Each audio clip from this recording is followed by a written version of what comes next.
Welcome to Blessed Huss, I'm Roscoe the Saxon. If you are interested in medieval archery, then you will most likely have seen this picture at some point. A lot of people talking about various aspects of medieval archery refer to it. Now, I have two issues with this. Point one, it is not a medieval painting. But I see horses and men in armour and men with swords and bows and arrows, you say. It must be medieval. Well, no. What is a medieval painting? It is a painting that was originally created during the medieval period. What was the medieval period? Now that isn't so straightforward.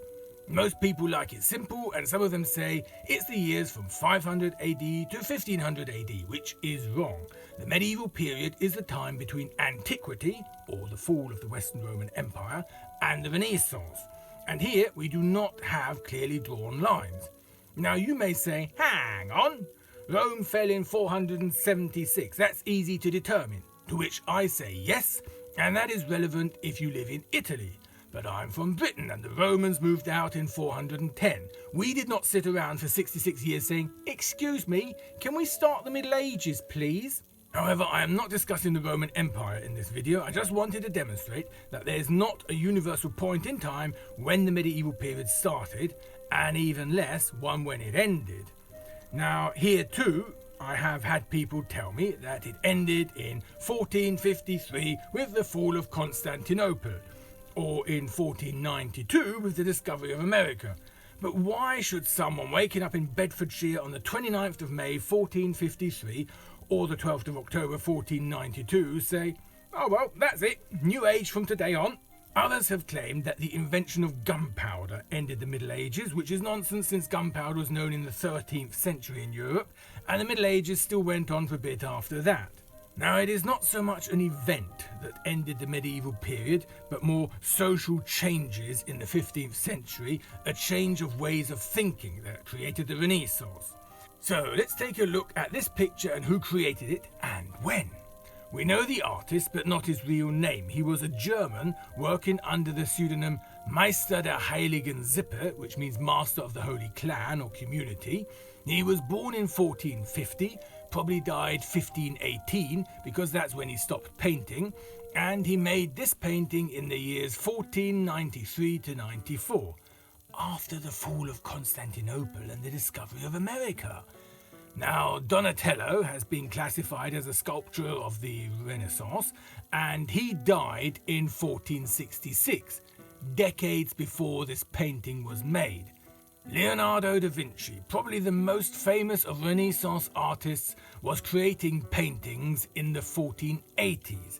I know these two examples were Italians, and I said beforehand that ages changed on different dates in different places, but the Germans were not that far behind the Italians. So why is this picture constantly described as medieval artwork? More often than not, I think it's because people looking for proof for their claims stumble across it and say, hey, that proves my point, let's take it. Which brings me to my second point. I am willing to ignore any discussion if it's a medieval or Renaissance painting for the simple fact that the artist had no first-hand experience with archery. I will repeat that. The man who made this painting was not familiar with archers or archery. He had no experience with them. He had not observed archers shooting with bows and arrows. But look at all the details that he's got right, you say. Just look at the bows. Yes, says I, look at that bow. Are you telling me that you have ever seen a sensible bow bend like that? But I will overlook that because I doubt you have ever seen anyone with a face like that. Or like his brother here. No, he got the two different colours of the bows right, and look at the beautiful nocks, you say. So what? He copied that from older pictures of other artists. And the arrows, all the proportions and the fletching are correct. Copied that from older pictures, and some of the arrows are too short. But the crossbow, halberd, sword and dagger, they are all painted correctly, and look at the gorgeous clothes. Yes, these are most likely things the artist had seen close up, possibly once shot with such a crossbow, owned that very dagger maybe, most definitely saw the clothes, for that was the fashion of his time. But all that has nothing to do with archery. If I give you two 100-buck banknotes of whatever currency your country has, if the size and colour is right, the right pictures, the patterns are flawless, signature, watermark, metal strip, all there, there's just one little detail that is wrong, and they both have the same serial number. In that case, you know that you have got a forgery in your hand. It doesn't matter how good everything else is, that little detail tells you you do not have an original. We have got 6 archers in this picture, 5 of them are wearing arm guards, and all are in the wrong position.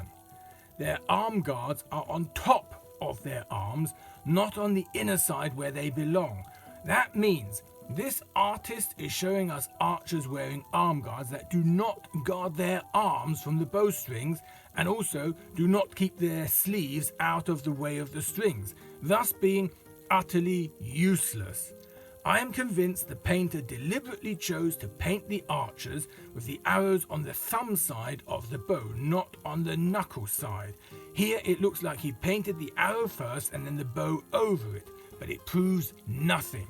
If this artist really had first-hand experience with archers, then he was not observant enough to get the position of something right that they were wearing all the time.